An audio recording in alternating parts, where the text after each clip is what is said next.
Make corn chips as good as the restaurant, if not better.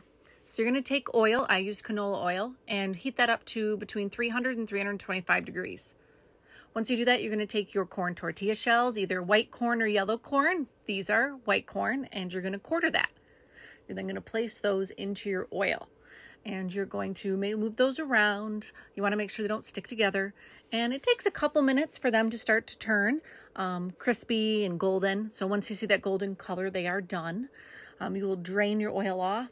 I usually put them in a huge salad bowl, cover them with a good amount of salt, toss them, and then, of course, taste test has to happen. Jacob's always asking to be the taste tester. And then you can use it for whatever you want. Tonight we did build your own nachos, which was a huge hit. Absolutely delicious.